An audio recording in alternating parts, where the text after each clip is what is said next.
Well, hello, friends. Welcome to the show. On this episode, I'm speaking with Megan Rogers, a former professional dancer turned author, and she's the author of a wonderful book called Rosie Finds Her Shine, Rosie the Reindeer, and it's a children's book. So in this episode, Megan's going to talk about how she transitioned her passion of dance to writing and how she sold by herself 13,000 copies of her book within 6 months. So just to give you some stats, and this is according to Substack, the average self-published book sells only 250 copies, and 90% of self-published books sell less than 100 copies. And Megan sold 13,000 copies in 6 months. That's incredible. So in this episode, she's going to talk about her journey, and she's going to talk about how she sold that many books all on her own. So get ready. You do not want to miss this episode. Welcome to Monetize Your Passion, a place for moms with big dreams and an eagerness to turn them into a thriving reality. Whether you're a mother looking to monetize your talents, transition from a stagnant job, or explore a fun side hustle, you're in the right place. I'm Caroline, wife, mother, and the visionary behind Tinseltown Mom, a platform dedicated to helping moms to embrace and pursue their God-given dreams. After interviewing nearly 100 celebrities for my platform, one common theme stands out in their success stories: passion. As a former actress, current writer, celebrity blogger, and certified life coach, passion has always been at the core of my journey. And through it all, I've discovered the power of honing our gifts, learning from our past, and using our experiences to uplift others. Join me on the show as I explore stories of celebrity moms and successful mompreneurs, uncovering the roadmap to their accomplishments. I'll also be sharing business and marketing tips to guide you towards tangible ideas for making money. Here, my hope is that you'll find inspiration from God, encouragement, and practical insights to monetize your passion. Hey moms, I just wanted to chime in here really quickly and just say that if you don't receive my weekly newsletter, you're really missing out. I talk about all things related to my upcoming book. I tell you about the weekly guests that are on my show. Plus, if you sign up for that weekly newsletter today, you can have a free teen productivity planner. Now, this planner will help keep your kids organized in the summer. It has daily, weekly, monthly goals. It has a workout schedule, a reading log. It has bucket list ideas, plus so much more. So if you go to the link in my show notes, you can download that teen productivity planner for free. All right, let's get into this episode. Give us a little insight into who you are, how many kids you have, and anything else you want to share. Okay, cool. Well, first, thanks for having me. I'm so excited to talk with you. Like you said, my name's Megan. I'm a Georgia peach, born and raised. Southern gal. I've got 3 kids and I've been married to my husband. It'll be 14 years this October. We were high school sweethearts. We actually met at youth camp. Our churches used to do things together. So that was just kind of fun. Now we just live on a farm and he's a veterinarian. I'm a retired dance studio owner and I dabbled in professional dancing and choreography for years. But now I am on a new journey, stay-at-home mom and homeschooling. One is in school. The other 2 are young enough they can still go to the church pre-K program. But yeah, so it's new, and I just work on my brand, which is Rosie the Reindeer. Our business is called Life is Rosie, and that's just a little bit about me. I love it. And I love that you're in Georgia. My husband's from Alabama. Oh, what part? Florence. Do you know Florence? Okay. Yeah. So Roll Tide. I have to say Roll Tide. I'm sorry. Well, I'm really glad you said that because I am also Roll Tide. Oh, My you husband are? graduated from UGA, so we're a house divided. But I didn't Oh. graduate from there. I went to Alabama College, but not the Alabama College. So Okay. we still say Roll Tide. Okay, great. We're in line there. That's awesome. Yes. Very fun. So, Megan, why don't you just tell us a little bit about some of your passions growing up? I love talking about passion and purpose on this show and just encouraging moms to pursue their God-led passions. Yeah. So why don't you, if you could just like take us back a little bit to when you were younger and some of the passions that you had. Yeah. Gosh, it's fun because I knew at age 3 I was going to do something with dance. My parents knew I was going to do something with dance. I think there's VHS tapes for your younger people, you might want to, Google search what a VHS is. Right. There's like VHS tapes of me on a Fisher Price chair dancing to Rock the Cradle of Love, Billy Idol, at 3. So they knew I was going to be performing in some capacity. And I just have danced ever since. And that's opened doors to just community theater roles, whether you're singing or acting in a play. I did drama through school. Did a little bit of creative writing. I definitely loved writing in school. And I got a lot of awards and stuff. I really didn't know what I wanted to do in college though. I kind of felt like writing would be something good and smart to go towards because I just didn't know what in dance I was going to do. I didn't really have the desire to go and like move to LA or move to New York. My mom was, she had a lot of medical conditions from the time I was 9 on. And so I wasn't going to get too far from home. Caretaker is probably going to be one of my passions I have to list because I do tend to caretake, with the people that I love. And sometimes I can get to be a little bit much, but the Lord's working on me with that because I am not him. I just can be his hands and feet where I can. But that's a gift, being a Yeah. caretaker. That is such a gift. It takes a lot. It's a toll on you emotionally and spiritually. And if you do it by your own strength, as anything goes, if you do it by your own strength, you tire out, but so I just knew in school, I was like, I'll just go into journalism. And that's what I started with in school. Got about 18 months under my belt and then went home. Mom was pretty sick and financially we could not afford for me to live away. Started going back into studios doing choreography. And then that led me down to, I think I want to open my own studio. So I opened my own studio. I was at the time cheering for the Falcons and the arena team. Georgia doesn't have an arena team anymore, but it was the Georgia Force then. And that just kept opening doors. So it's really just been dance, dance, dance, dance, dance. Even in college to pay for the little bit I could pay for. I just did a dance team for like $800 a semester. And, you just take what you can and keep hustling. And then, yeah, I just actually retired from dance. I sold my studio 3 years ago. So would you say that dancing at first it was a passion and then it maybe morphed into something else like your writing? It may not be a passion, but maybe something you desire. Sometimes it can open the door to something else. Yeah, I think, well, I knew when I pitched the story it was like 2011 around the fall, I pitched it to the acting team at our studio and I said, I want to do a different show. I don't want to keep copying and doing the Nutcracker and I don't want to do Scrooge and I don't want to do all these different Christmas shows that are pretty traditional that we can repeat as a dance studio. Let's write our own thing. And everybody was like throwing ideas around. And I just said, what if we just had like a reindeer that was the sister to, Rudolph and maybe she doesn't have a red nose or maybe she doesn't want to guide the sleigh. And everybody loved the idea. But I remember in that moment, I just felt the Holy Spirit all over my body. And it was a very weird feeling because I kind of had this thing where I was like, did I just come up with that? And I'm like, what? That's crazy. Story was very different in 2011 because she was Rosie the Rhinestone Reindeer and she joined a human the Rockette line. And it kind of emulated Buddy the Elf's journey from the North Pole to New York. And it had very little dialogue. But I immediately was told by my mom after the show, she was like, the audience was obsessed. And for months, people kept coming back to me and saying, are you ever going to repeat that show? I've never heard that story. Where did you get that story? And I'm like, well, we just made it up. Like it wasn't a story out there that we bought the rights for or anything.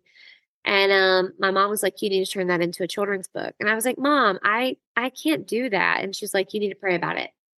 So from 2011 to 2020, like 9 years worth of just really it consuming me and going, I can't shake this thought. Like every Christmas, I couldn't shake it. My mom would bring it up repetitively. My husband will just do it. What's stopping you from doing it? And doing it? And I'm like, it's what stops anybody. You tell yourself you can't. It's imposter syndrome and it's doubt and it's the enemy. If it's something good, I think hindsight now, I know that. But God kept bringing it up. He kept bringing it to the top. He kept bringing it to the surface of my mind. If the studio was stressful, my passion for dance really did get muddy with all of the drama of owning the business. The moms, you can never make everybody happy. Not everybody's kid can be front row center. Somebody's always not going to pay their tuition, or you're sitting a kid out, but then they can go to Facebook and bash you and you're the bad guy. And if there's any studio owners listening to this, I know you can relate. You can't and it's hard. It's a hard business to not make everybody happy. Yeah. But because you love the kids and you love the art of it, but it's also a business and you're dealing with the two most important things to people, their child and their money. So I just started resenting dance altogether. And I think God kept that alive for me in my heart because I'm good at it and I love it. And I know I can still bring that back for him because he gave me that gift. But I think he, in a weird way, planted it in the seed of this storyline because Rosie's a dancer. And so I just kept holding on to it. And I would go into children's books, like sections in the stores to buy baby shower gifts, or when I had kids to get things for my kids. And I would get just the Holy Spirit all over me. And I would just get so emotional. I get the lump in my throat. I'd be crying in the book section of a Walmart. And people be like, that lady is crazy. And I'm like, God, what is this? What is this? I just couldn't shake it. And I know now that the story's out and that the next 3 manuscripts are completed. And after seeing that I could build this brand with God's help, I knew he had something in store and he's still got more coming. So I definitely think he took that passion of dance and he helped me envelop that with the writing. Yeah. And I'm thankful for that because of all my experience with dance. I'm going to be able to bring so many things out in I brought her with me, this little character. Oh, I love it. I mean, yeah, sweet. so pretty. That's So like a sweet. great gift for someone too. Thank you. Yeah. She's so sweet. I love her. I don't even know if that made sense. Did that answer even make sense? Yeah. Because I mean, I have a similar journey like with my acting, and I feel like God uses all of our experiences, good or bad, and he brings us to this place where we can genuinely use to really help other people with our gifts and with the passions that he's given us, and also find fulfillment in those things. Yeah. So, which I feel like that's where you are right now. So you have this idea for the book. So you decided to self-publish it. Now, why did you decide to self-publish versus go the traditional route?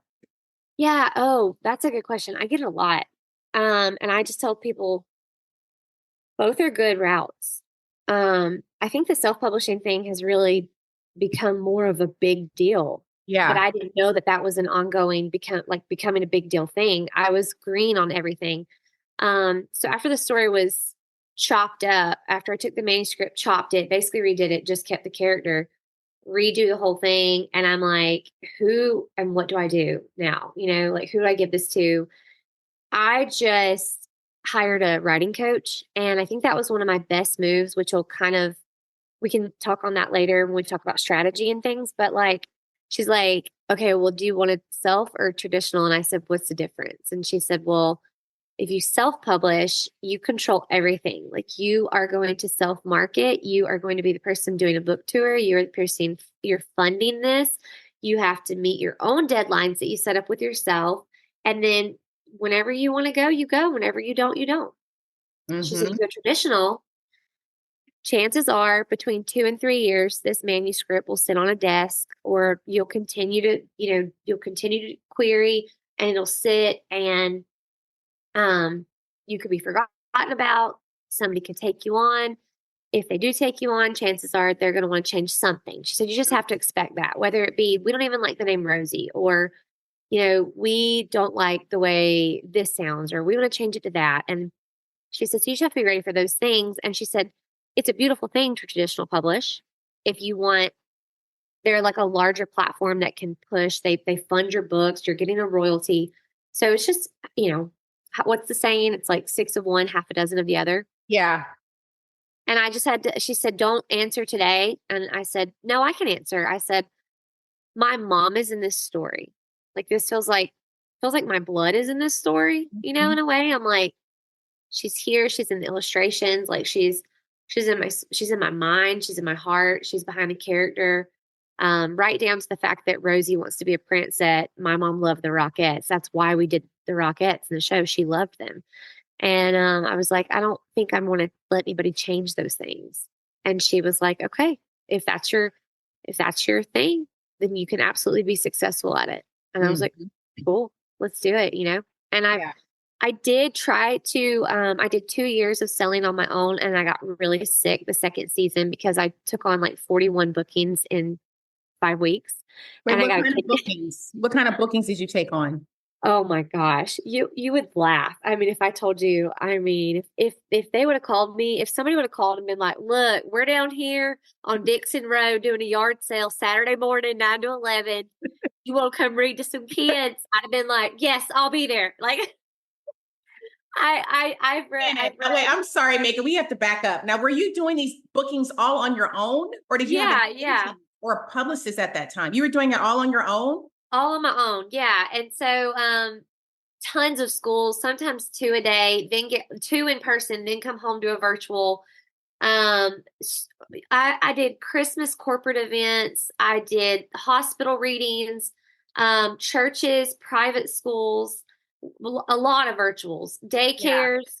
Um, we went to we started in October and we went to a bunch of like vendor markets where you have the white booths set up and you Mhm. sell, did Christmas shows, did parades, did some bookstores.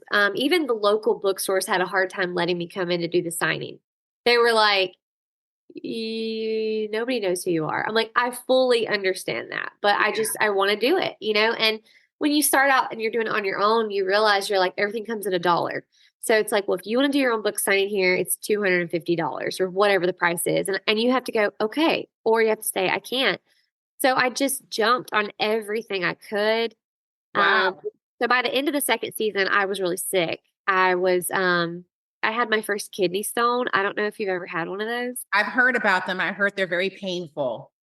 I was on the way to a reading, full makeup, all the pizzazz, and I caught a kidney stone. I thought I was going into labor with an immaculate conception, and it was so painful. And I mean, I'm in the hospital, and they're like, "Your stone is not going to pass. You have to go to surgery." And I Oh was my like, goodness. "So is it an outpatient?" And they're like, "Well, yeah, but you're not gonna be able to drive for a while. You're gonna have some pain meds." I was like, "So could I make it back to this school before they get out at 3:30?" And they're like, "No, we're not even gonna schedule a surgery for till tomorrow morning." I'm like, "Let me call the school." My husband was like, "Slow down, girl." I was like, "I can do it. I can." And then they put, I don't even know if this is TMI, they put something after the surgery, you have to wear something in like, I think it's called a catheter.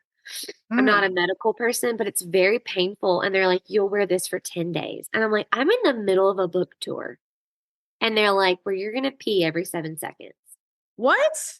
I was like, "So should I wear adult diapers?" Because like I'm going to these bookings. Like Yeah.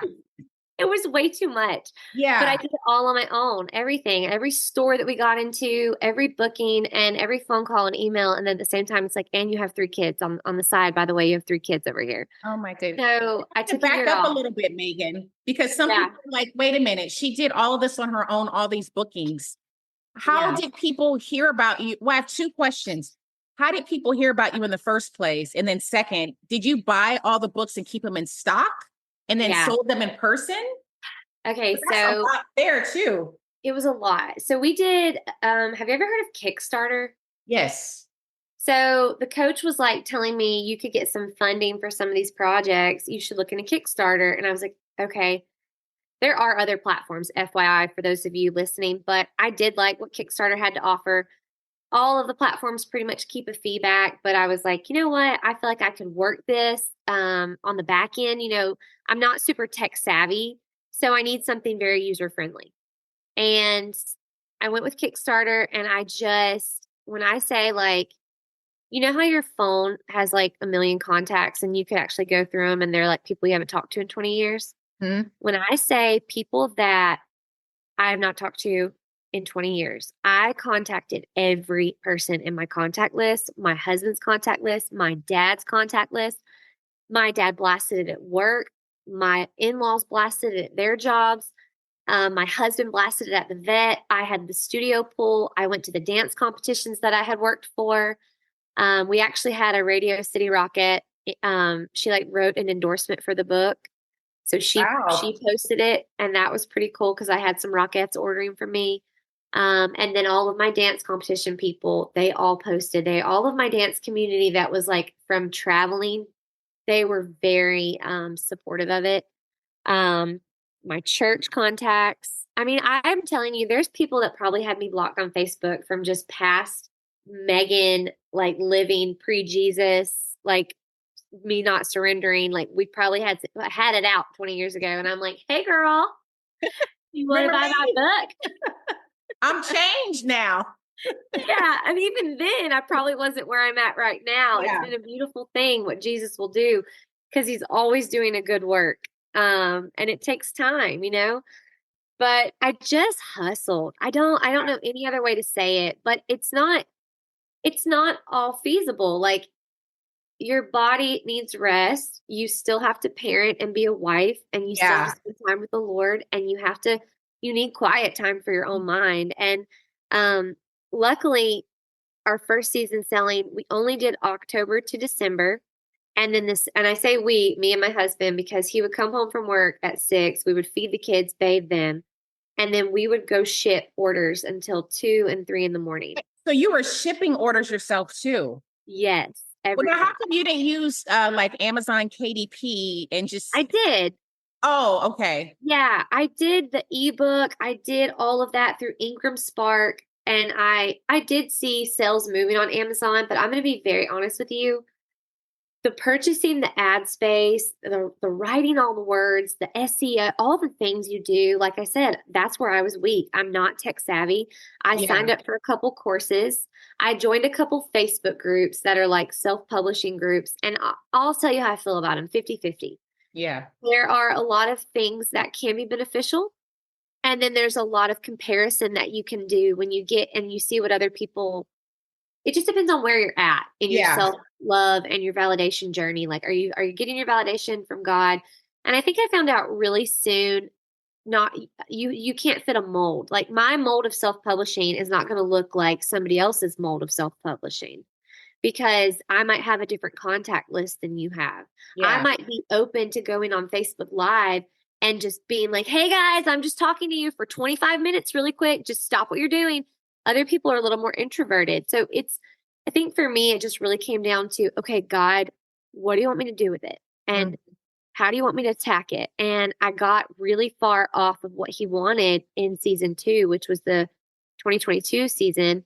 And we still did the October through December sales, but the sales picked up so much because we started going into trade shows. Have you ever heard of like the World Trade Center and Hmm. Atlanta Market and all that? Yeah. So we got into trade shows. I was like really in over my head. Like, let me explain. Me and my dad flew to Dallas. I was nursing my 6 month old.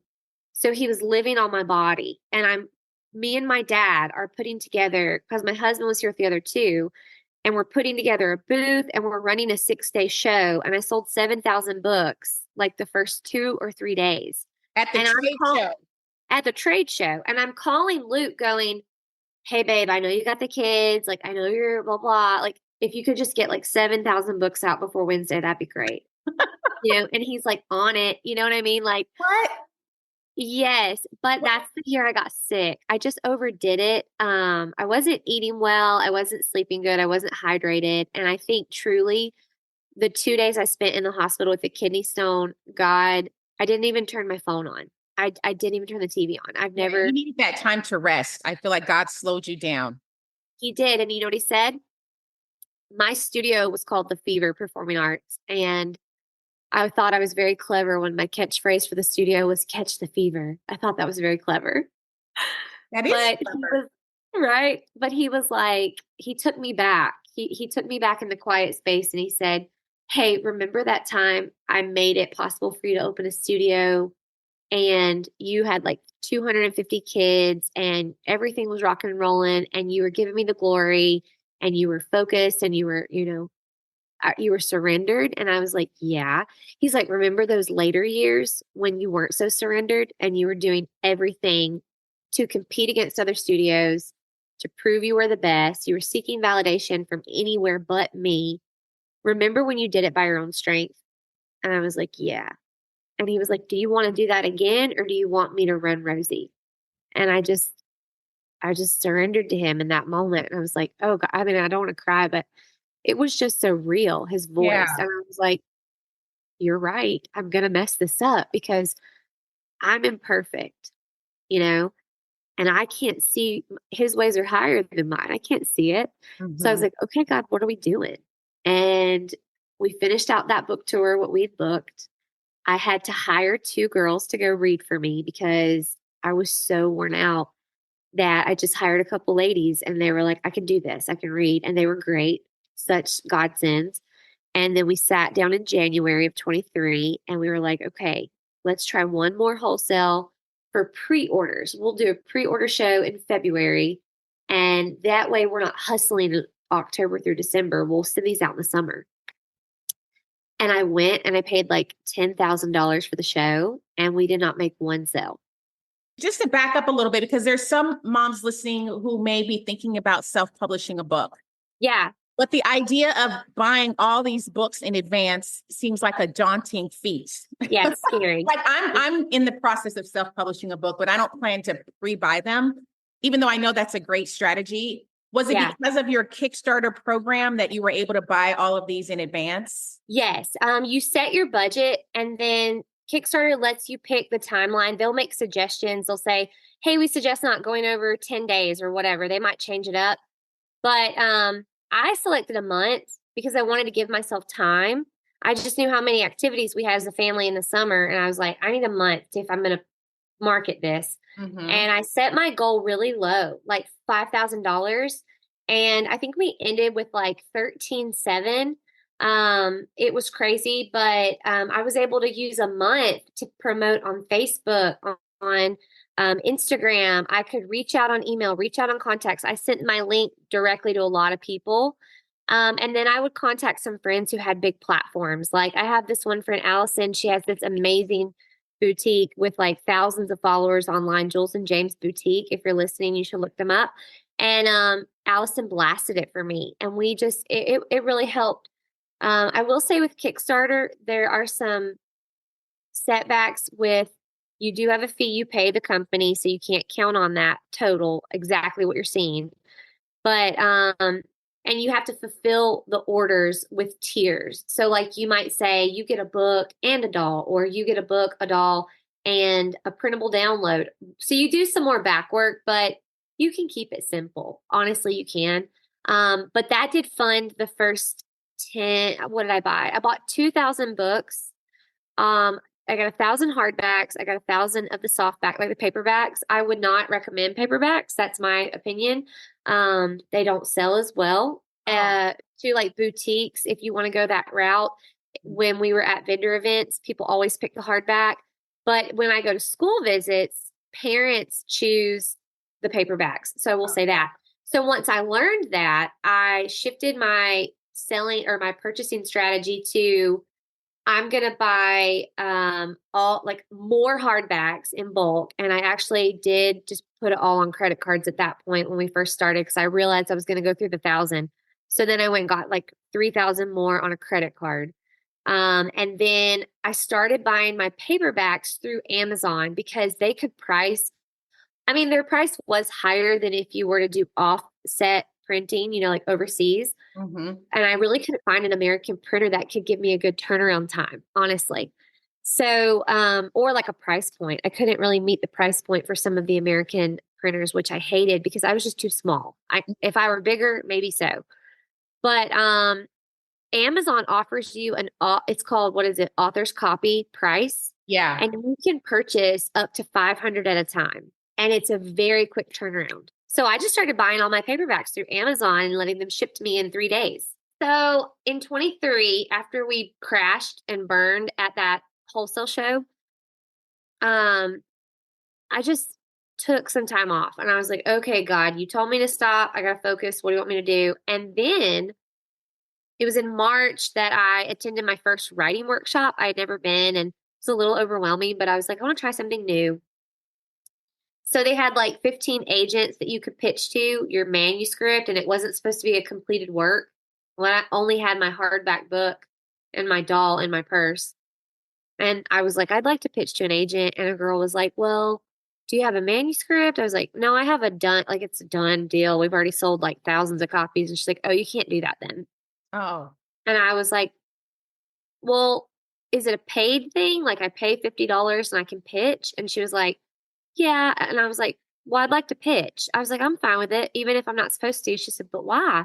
I said, I just want to see what it's like. I want to go in the room and know my options because if my body is slowing down, if I can't keep doing this by myself, mm-hmm. if God wants me to see some other route, I'd like to pay $50 just to do it. Yeah. She was like, okay. I mean, I could tell she was literally like in her mind, like your funeral, but I was like, it's $50. Like, Right. so And Megan, how many books had you sold at this point within what 13,000, 13,000 within, was it 2 years or 3 years? 6 months. Yeah. Cause we only, 13,000 within 6 months you sold.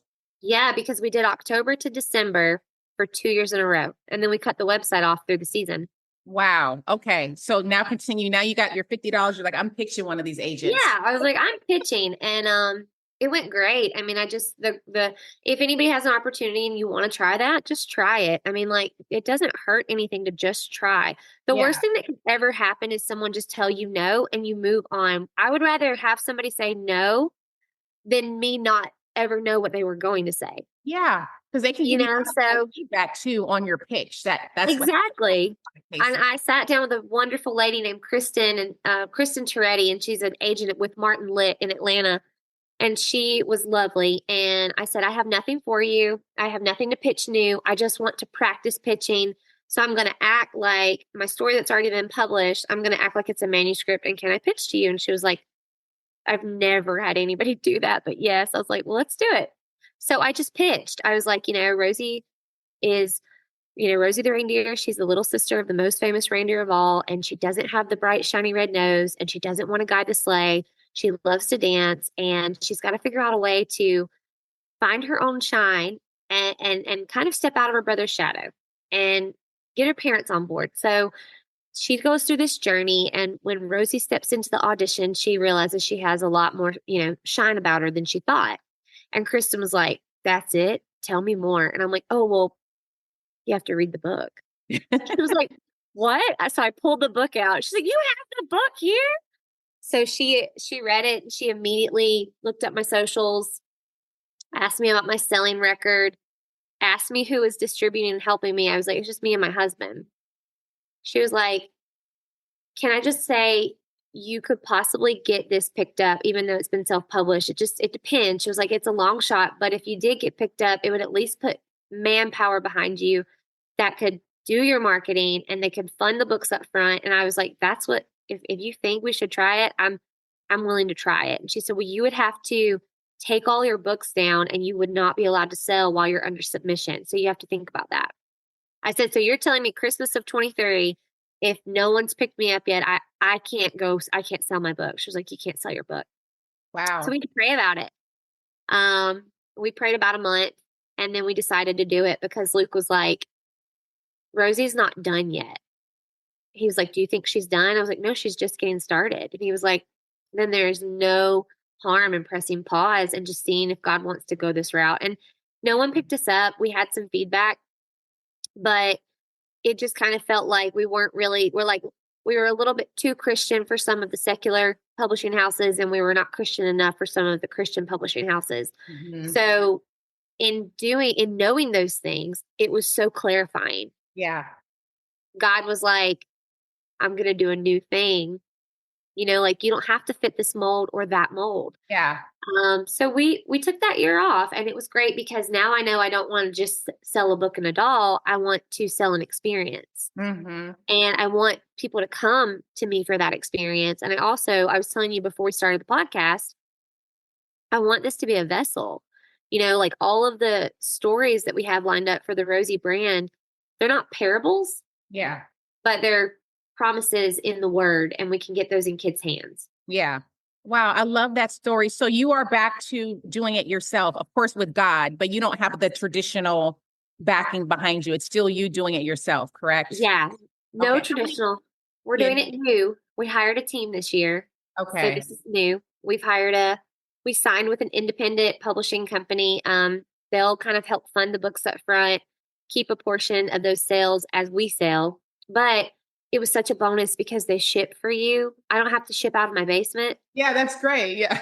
Yeah, and they run your Shopify, so I don't have to learn the tech side. Yeah.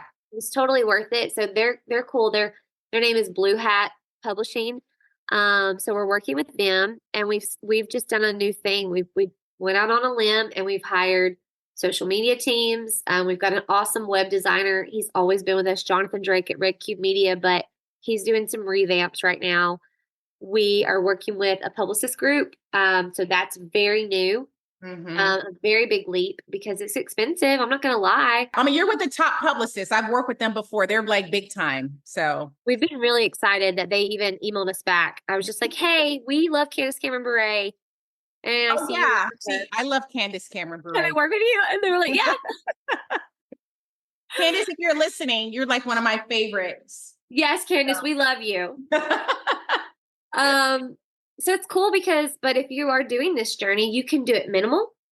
I Hmm. mean, you can do it on a lemonade stand budget if you really want to, because you can just distribute through KDP and Ingram and let them put your books. And you can go to bookstores with maybe one sample and be like, hey, my book is on Ingram. Here's my ISBN. Hmm. Look at my book. Would you consider carrying it this year? Sometimes they'll say yes. Sometimes they'll say no. I get more no's than I get yeses. I have a no board. I just print them all Oh, out. yeah, I'm Put them on used the to board. that. I feel like we have similar backgrounds because, I had the acting, you had the dancing, and we're Yep. used to like performing, auditioning, people saying no, rejections. Like, I think we're used to that, but we're Yep. also used to having to sell ourselves Yep. because all that stuff that you're saying, like, that sounds like something I would do if I wanted to go that route, but that's not for everyone. Everyone's Not not for everybody. put themselves out there and ask. I don't mind. I don't mind doing that. No, I'll tell you what my mom always said. You don't know until you ask. I feel Mhm. like a lot of moms say that, but I really took it to heart after she passed. I was like, there is literally no harm in me walking up. I've literally walked up to people that are maybe semi-famous, and I'm like just shoving a book in. I always have a book in my bag, always, guys.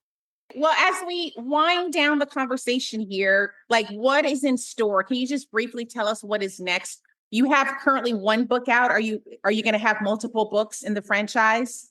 So Rosie rebranded, Okay. and Megan hand lettered all of this. It's beautiful.